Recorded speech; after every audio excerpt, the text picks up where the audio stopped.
against these extremists. Assalamu alaikum from Dubai. A few days ago I recorded a message in response to Islamicize Me, produced by our Christian missionary brothers in America, which was to criticize parts of the Islamic faith, quoting various aspects and acting out some of the aspects of the hadith which were found to be rather questionable.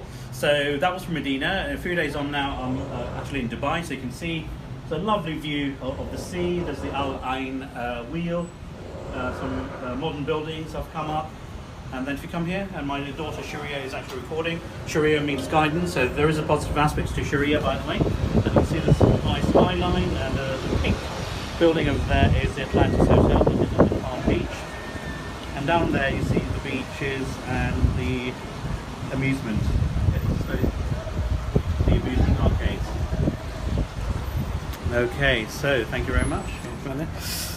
Right, so so why am I recording this from Dubai? Well, Dubai is another Muslim country, you can see, and the great thing about this is you see people from different cultures. You see Indians, Bangladeshis, Pakistanis, Africans, Europeans, British. I've seen British people here, Americans, Canadians, expatriates, our Christian friends who are expatriates and living in Dubai and working in Dubai and benefiting from Dubai. This is brilliant, I love it. And if there was a sort of concept that if Muslims are thinking of doing a video in response to Islamicize Me, that would be globalize me. I think globalization is the way forward. And thank God for globalization, where ideas are fusing together, cultures are mixing together, which is really, really good. And as the Quran says in chapter 49, verse 13, which is my favorite verse in the Quran, and it happens to be Prime Minister Theresa May's favorite verse of the Quran, which she quoted at the one of the Conservative Party conferences recently. So it says, "O mankind, we created you from a pair of a male and a female and made you into nations and tribes so that you may know each other and not despise each other. Verily, the most honoured amongst you in the sight of God is he who is most righteous." So I don't think anyone can actually disagree with that, whether you're a hardcore evangelist wanting Muslims to embrace Christ as part of the Trinity. You'd still have to agree that this verse is quite powerful and agreeable. So globalization is here to stay. Capitalism, which has benefited countries around the world and getting people out of poverty. So from a political point of view, capitalist conservatism. And in terms of religion, of course, as the Quran says, there is no compulsion in religion. Truth stands out clear from error. And whoever grabs the rope of God has grabbed the strongest handhold. I'm just paraphrasing, I'm just quoting from memory. So we'll have different concepts of God. We have myriads of religions, but I'm sure we can agree, whether Christians, Jews, Muslims, Hindus, Buddhists, that ultimately we have come from the Creator. We're going to go back to the Creator. And the only way of discovering which is the way forward will be through dialogue, debate, and that's been happening, but I think more of a positive engagement. I live in the UK, so UK is a great country. I'm originally from Bangladesh, a fast developing country, and I hope it is developed certainly within 20 to 30 years time. Dubai happens to be one of my favourite destinations, so as a holiday I'd certainly recommend you to come here to Dubai, and you will feel safe here. Even if you're a Christian, I don't know, Hindu, Buddhist, you will feel safe here.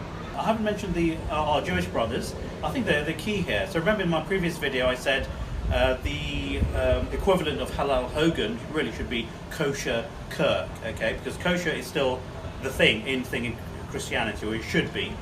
So Israel is not too far away from here, and I think the Muslim countries are on their way to recognizing the Jewish state of Israel. I think that is the right way forward. And one thing that people don't know about Israel is that they hold Sharia law alongside the secular laws in Israel and the halakha, the Jewish laws. They're all put on an equal footing. And also within Israel there are, I think, 9 Sharia courts that service the needs of Muslims. And this is a lesson, I think, for our European friends and American friends. Israel is light years ahead when it comes to recognizing Sharia law and actually catering for Muslims. Not just the Muslims, of course, as I said, there are Jewish laws. And I think there are about 11 Christian courts servicing 11 different sects of Christianity within Israel. So when it comes to respecting religions, Israel is light years ahead of its European friends.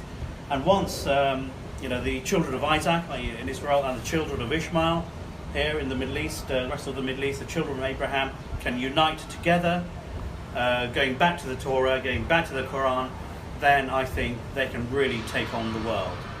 Okay, they can become a superpower. So inshallah, one day I hope that happens. But anyway, I do recommend Dubai as a holiday destination. Please do come, and to our Christian friends, the missionaries who produced that video, again I would invite you to come to Mecca and Medina. Of course there's some conditions that have to be fulfilled. You're halfway there.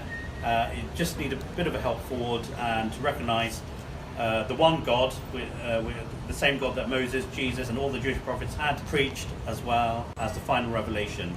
It'll happen, don't worry, it'll take time, but dialogue is the way forward. Yes, debates are good, but I'm not really into too much of showmanship. It's more dialogue and understanding, and in this world of intolerance I think we really need to unite in order to move forward. So thanks to my daughter Sharia who's recording this video. Again, goodbye from Dubai.